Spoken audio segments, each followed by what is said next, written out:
Hello out there. Happy Freaky Friday. It is time, as always, for some bold predictions with me, your king, Austin Ward, joined by Bill Landis and Jeremy Birmingham. What are you looking at?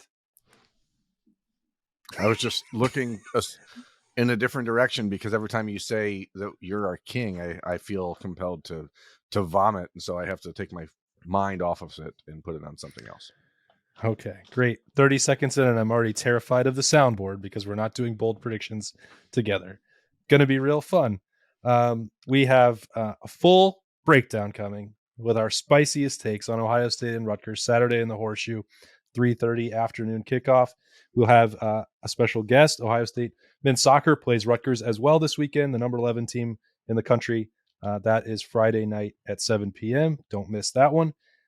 But this is the Ohio State Rutgers matchup that everybody, the whole world, has been waiting for. And we will start by decree of the king with Jeremy Birmingham. Boys, let's get to it. Oh, okay. Let's start. Just what I needed. Another killer bee. Bolton, Burnham, and Bill. Let's start here. Ohio State is going to win the game against Rutgers. Oh, wow. By running the ball heavily against the Scarlet Knights. And I predict that there will be 3 Ohio State running backs with 100 yards rushing against Rutgers. That will be Travion Henderson, Mayan Williams, and Dallin Hayden. Oh, I thought maybe it'd be CJ Stroud. Should have went TC Caffey. Hey, you know what? If you guys want to use CJ Stroud or TC Caffey for your bold prediction, go right ahead. I'm not stopping you. This is my bold prediction. TC would have been more bold. Well, you have the floor here, Bill. Bottom line, Ohio State is going to get up big early. They're going to try to, be respectful of Greg Schiano, and that means that you're not going to see him chucking it all over the yard against the Scarlet Knights. And I feel like that's going to lead to a couple, series in a row where you have big runs for touchdowns, maybe one for each Trey and Mayan. Maybe each of them have over a 50-yard touchdown in this game. That seems right. 300-yard rushers and 2 rushes for a touchdown of over 50 yards. Finally got him to drill down. That's a good drill down. Just fleshing it out here. This is really all just a big experiment in humanity. And now I feel good about where I'm at. So Okay. Bill's Can I go next? Can I go next, King? Indeed you can. Okay, I appreciate that. Thank you so much. You're welcome. Mitch Rossi is going to catch a touchdown pass from Noah Ruggles. Whoa! How do you feel about that? I feel shocked. Fake field goal touchdown for the Buckeyes. All we talked about all week, the only interesting thing to talk about with Rutgers is what kind of trick plays they're going to run. Many of them often come on special teams. They like to hide guys in the long grass in the end zone and then spring them up to catch kickoff return and throw the ball back and forth. Ryan Day is going to lean in to the special teams tomfoolery on Saturday by dialing up a fake field goal in which the ball is snapped directly to Noah Ruggles, who will then toss it to old Mitch Rossi in the end zone for a touchdown. Oh, my. If that happens, Bill is the king of bold predictions forever. Forever. It will never be allowed to go back to anyone else. Listen, peasant, you don't make the rules here. Wow. But it does seem like a good one. If that happens, the boldest prediction of all time coming through, that would definitely work. Ryan Day did allude to that sort of on Thursday during his radio show that, they're aware for what Rutgers could do, but that they also could have some things in store for them to return some fire. So I like where your head's at, Bill. That's very good. I believe, with bold prediction number 1, that Ohio State will throw for 8 touchdowns in this game. 6 by CJ Stroud, 1 by Kyle McCord, and 1 by Devin Brown. All 3 quarterbacks will play. Ryan Day will let obviously one of them is going to throw it. The Heisman Trophy finalist from a year ago is going to get an opportunity to pad his stats and make a run. But I think that this is a week where I don't really buy into Ryan Day continually showing deference to Greg Schiano and backing off the gas pedal here. I don't think that's going to happen.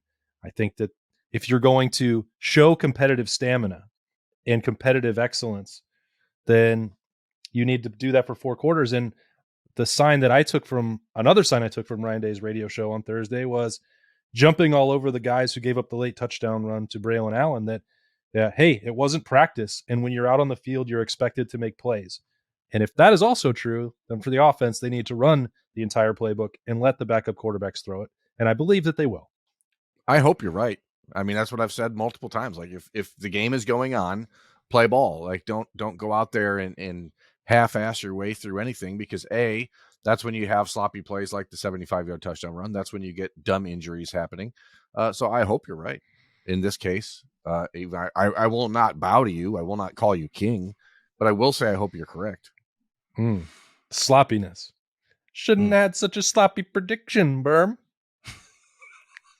My prediction was not sloppy at all. I want to be very clear about that. Mine was precise. It was to the point. It was drilled down. It was pleasant even. It was a game-changing prediction, ultimately. 300-yard rushers and 250-yard tutties. That's pretty bold. Pretty bold. Buckeyes are playing the State University of New Jersey this weekend. It's homecoming for Ohio State. And in that vein, Ronnie Hickman, a New Jersey native, will bring a couple balls back home to the end zone with 2 defensive scores against the Scarlet Rutgers Knights jerseys. The Scarlet Rutgers. The Scarlet Rutgers. Yeah, the Scarlet Knights of Rutgers. I like the Scarlet Rutgers better. The thing is, I'm sitting here and I'm like, what can I push next? And yeah, you're rattling yourself with the soundboard. Yeah, it's actually quite true. No, Ronnie Hickman, a pair of touchdowns. I think he's going to get 2 interceptions. I think he's going to house them both. And ultimately, I think this is a game where the Ohio State defense, which is now starting to generate some turnovers, will put a couple of them in the end zone and on their way to a blowout victory. So the New Jersey kid gets a pair against the New Jersey team. Is that his name, the New Jersey kid? Did he ever visit? I think Scarlet his name University? is Rocket. Probably. I think his nickname is Rocket, and I heard he's about to blast off, but I'm not allowed to say this. The Rock and Proc connection. My next, you guys like kind of stole my next 2 with your last 2. But mine are more specific, so I'm going to stick with them. So here's my second bold prediction. Rutgers will complete a pass to an offensive lineman, who will then have that ball stripped from him by Ronnie Hickman, who will then return that ball 99 yards for a touchdown. 99 yards. Well, yeah, because you're not going to throw the ball to an offensive lineman in the middle of the field. It's going to be down in the red zone. Okay, and the guy's going to catch it in stride. He's going to be so happy. He's going to think, oh, my God, I'm going to score a touchdown.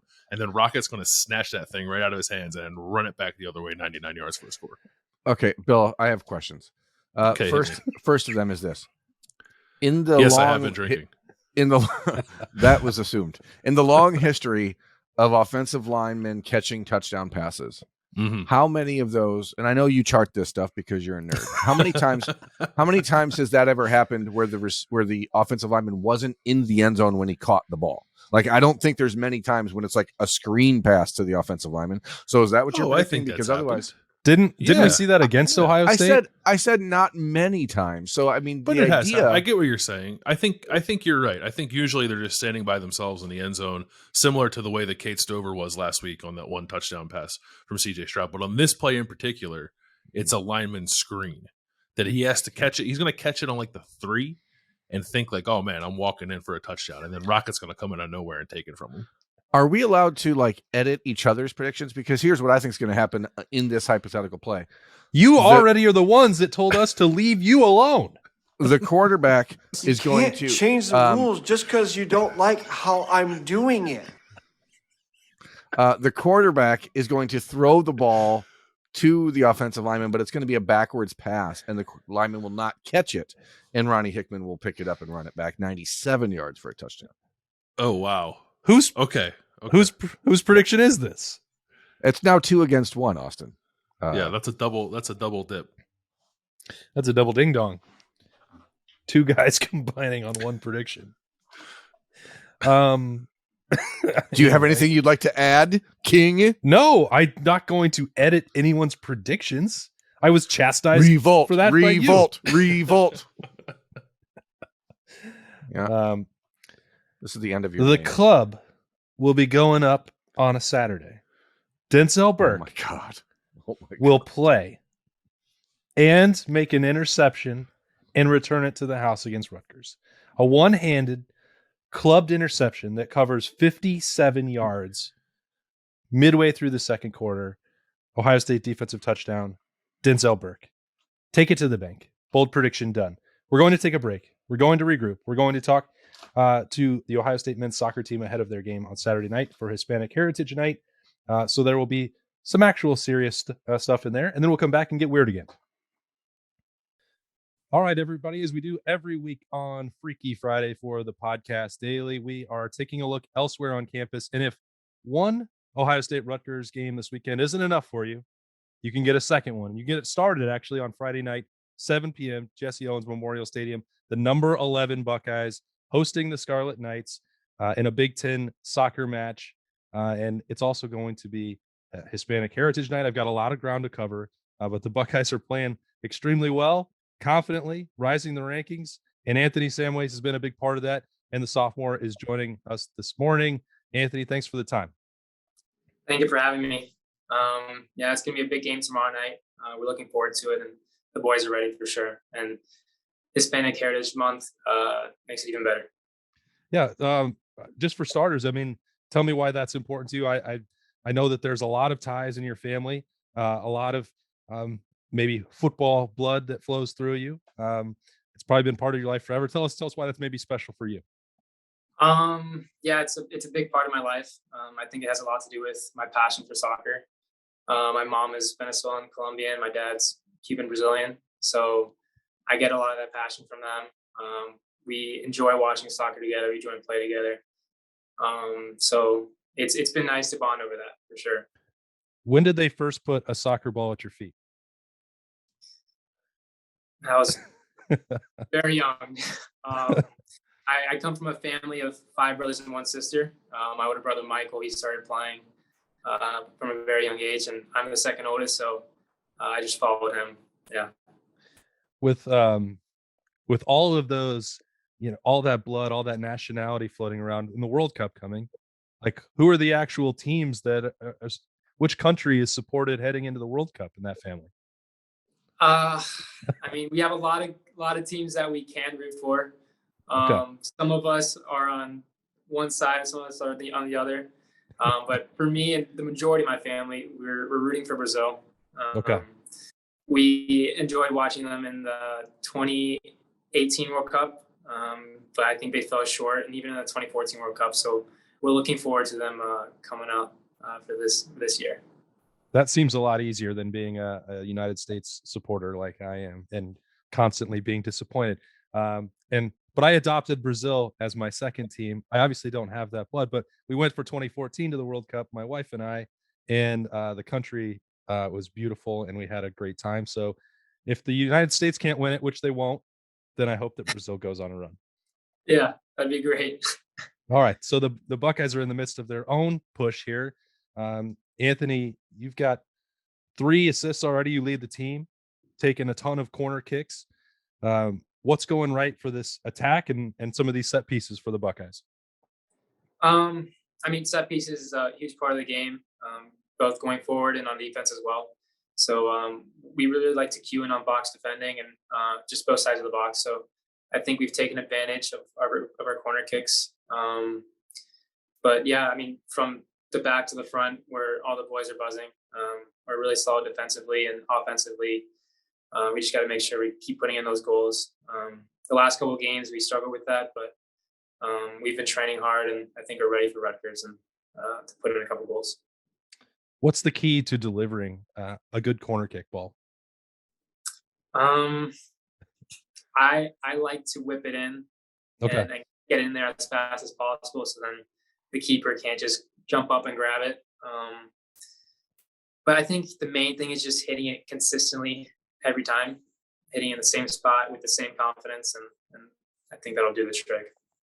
You said that the boys have been buzzing, and it didn't seem like that Ohio State came into this year with a ton of outside attention, not really, getting a ton of, rankings votes and things like that. And it's been a pretty steady climb, or a quick climb even for you guys in this first month plus. What's been going right, and has any of this start surprised you all? I mean, we always want to go into every year with the winning mentality. So last year we finished not in a very good spot, and we kind of had that chip on our shoulder, and we were ready to prove something to the rest of the country. So I think, yeah, we were maybe a little bit not expecting these results and having this record so far, but at the same time, we've deserved it, and we've come out ready to play every time. When you guys get a nice crowd going and the Blocko is rocking on a Friday night, what's it like being in Memorial Stadium there? It's exciting, especially a night game. I think having the Blocko behind our goal as well, that really emphasized both for our team and the other team. So I think just using that crowd to motivate us is a big part of our game. Are they more supportive for the Buckeyes or combative for the visitors? Which side does that fall on? I noticed a little bit of both, but probably more combative for the visitors. Yeah. Until after the game, we get the win and we all go and high five the student section. All right. Yeah. Well, we'll be looking for one of those on Friday night. Again, that game's at 7. It is Hispanic Heritage Night. Before you go, Anthony, I like to give everyone an opportunity in this name, image, and likeness era to make their pitch. If somewhere in Columbus could sponsor you, or somewhere you like to eat, somewhere you like to go, where would you want to sign a deal with? Oh man, that's a tough one. I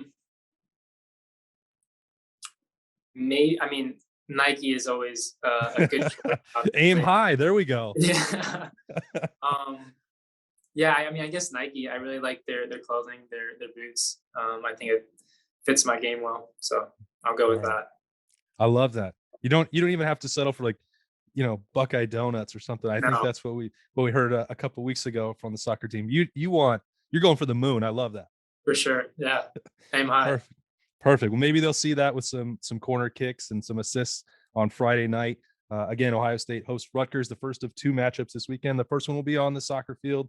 The number 11 Buckeyes looking to get some momentum going again in Big Ten play. Anthony Samways will be there. Maybe you should be too, America. Listen up. The Buckeyes are playing. Thanks for joining us, man. Thank you for having me. All right. For Anthony, I'm Austin. We'll go back to the Freaky Friday show on the podcast daily. All right. Thank you to Anthony Samways for joining us on a Freaky Friday edition of the podcast. One more bold prediction left, and then the final score predictions for the week. Berm, number 3. What do you got? I'm really sorry I'm late. I just got caught up watching the Pirates of the Caribbean marathon. Johnny Depp.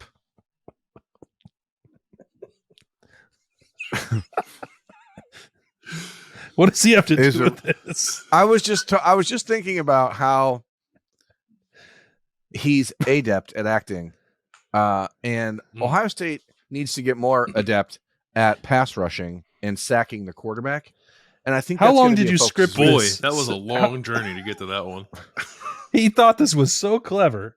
He probably spent 2 hours on Thursday morning trying to come up with how can I work this in. Welcome to my world.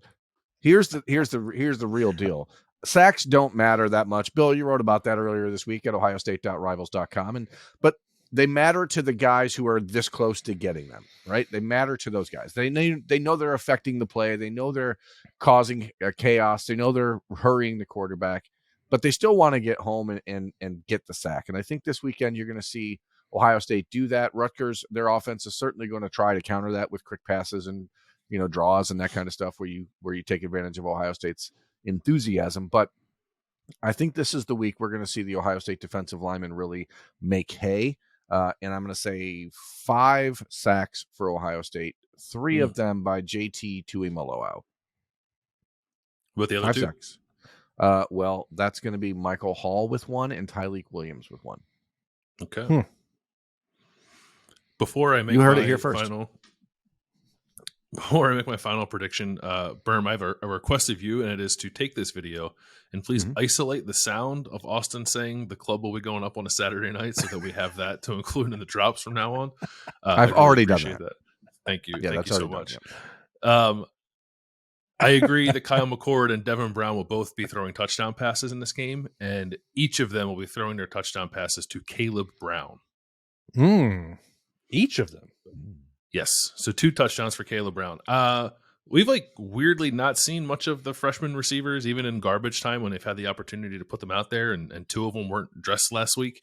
But Caleb Brown was, and Caleb Brown got on the field. So that to me suggests that maybe he's in a position to get some snaps in a game that we think is going to be out of hand. So they line him up in the slot. Let's call one a 55-yard touchdown from Devin Brown. That will happen in the 4th quarter. And a 8-yard touchdown from Kyle McCord that will happen late in the 3rd quarter. I'm gonna chime in on Bill's prediction again because that's what we're doing now. The Let's do it. 8-yarder is going to be a pop pass. One of those little Still counts, baby. Still counts. Yeah, the JT Barrett specials. It's still going to count as a pass, and you're right. But I don't think it's for some reason we haven't seen the freshmen. They haven't been playing very well. It seems to be the general buzz about the young group, and they're going to need to step up. And the 2 guys that didn't play last week, they weren't on the availability report. Austin, how does that make you feel? Well, I also don't believe that they were injured, Berm. So I think that they're spicy.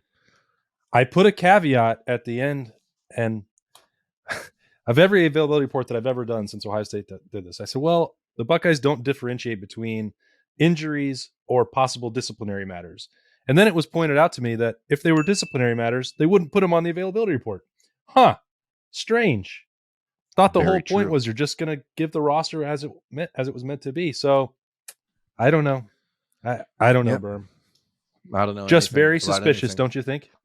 You don't. I think that it's a good time for these young guys to step up and make some plays and prove that they're going to be able to fill the holes left next year when players like Xavier Johnson and Jackson Smith and Jigba are moved on. And it is very important for these young guys, as Bill's talking about, the young 4, the freshman 4, the fantastic 4, for them to make some plays and get an opportunity. Caleb Brown is the most dynamic of that group and the guy that has the opportunity to score multiple ways. He's actually been on the punt return unit, and you don't know, maybe he'll get back there and do that way. But either way, I think you're right, Bill. I think he's the kid that has the chance to make a splash this weekend.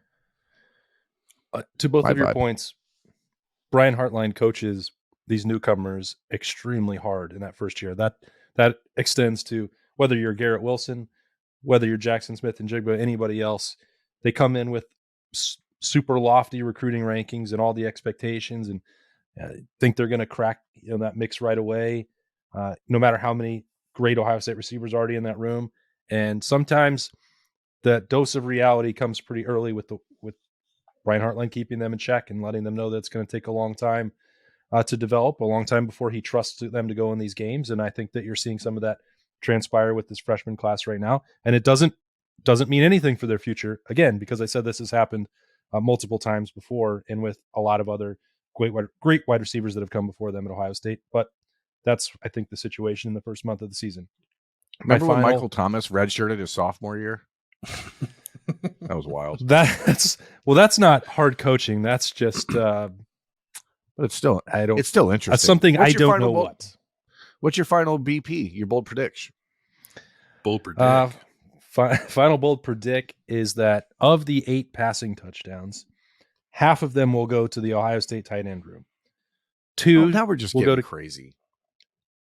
2 to Cade Stover. Come on. 1 to G. Scott. And although I agree with Bill that Mitch Rossi will catch a touchdown, it will not come from Noah Ruggles. I believe that it will come from Kyle McCord. Nope, CJ Stroud. Wait. Yeah, CJ Stroud. Sorry, the crystal ball in here is a little bit fuzzy. I'm working on some new equipment to make Berm happy. That's what I've got. Half of the tutties coming from the tighties.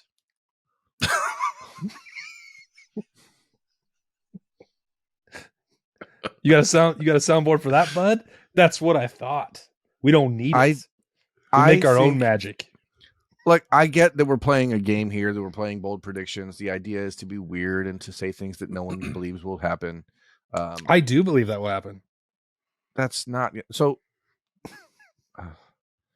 Rutgers is not going to be able to cover Marvin Harrison or Emeka Ibuka or Julian Fleming.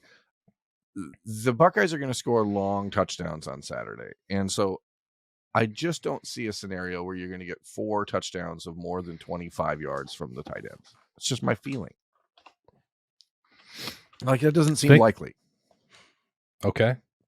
Well, these are my predictions. Okay, Cameron Brown's going to return a punt for a touchdown. Just kidding. He's not. Cameron Brown doesn't is? return punts. Yeah, that's are we doing likely predictions? I was just taking all of your mailed in stuff and combining it into one. I don't mail in anything. All right. I didn't. The kicker was going to throw a touchdown to the fullback. I didn't mention nothing. I didn't mention anything about a punt return this week, did I? I didn't say anything about Cameron Brown. I said Denzel Burke.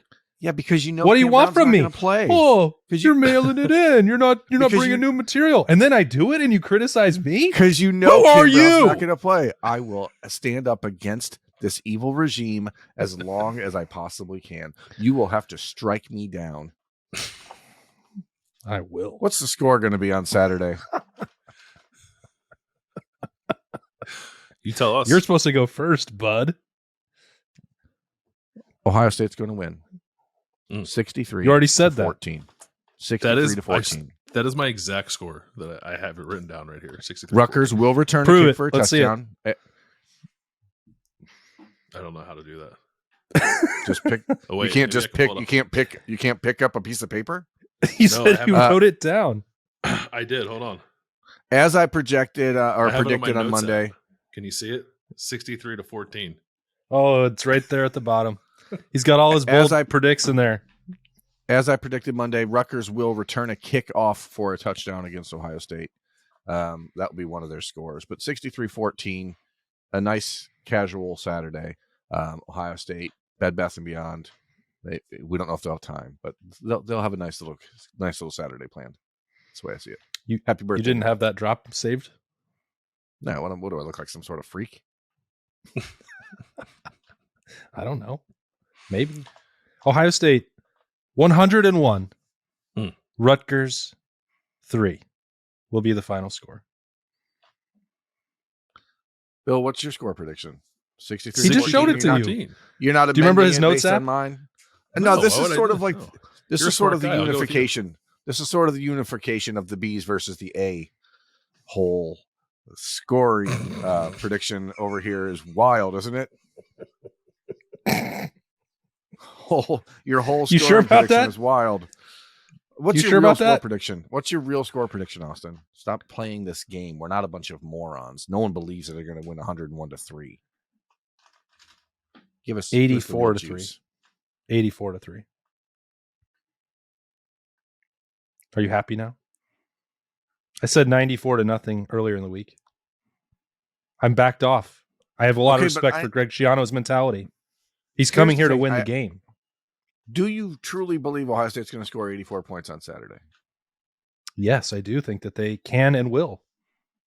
This team is so much more talented than Rutgers. And what they did a couple years ago, they were well on track to that, if not for a fluky sort of turnover situation. It was like 28-0 in 10 minutes. If Ohio State scores 101 points, I will shave my head. Deal? I accept your offer. I Ohio didn't have State to give up anything in return. If Ohio State scores less than 84, you have to shave yours. I like this. I'll shave mine. Just pick a number. I'll shave my head. Done. I love that. Hey, we hope you enjoy the weirdest show of the week. I think it is. Maybe it's not. And if it isn't, that doesn't bode well for the rest of our content. We appreciate you consuming it no matter what. This has been Freaky Friday. Thanks to the Ohio State men's soccer team for joining us again for a look around campus. Thanks to Bill and Berm for hanging out with me and talking about Ohio State football, which plays Rutgers on Saturday afternoon in the Horseshoe. We will be there, as always, with full coverage. We'll have, what time are we going to do this, Berm? 1:15? 1 o'clock? The live show? The live show. 1:50, probably 1 o'clock, I think, is when we'll get started with the live show pregame. And then, of course, snap judgments right after and the live press conference and whatever else people want to talk about as Ohio State plays Rutgers. So we'll have full content and coverage of that as we always do. Last of the 5-game homestand, then we're going to hit the road, and we've got big plans for that moving forward as we ride this journey with the Ohio State Buckeyes all year. For Bill Burm, I'm Austin. We'll see you on Saturday at the Horseshoe.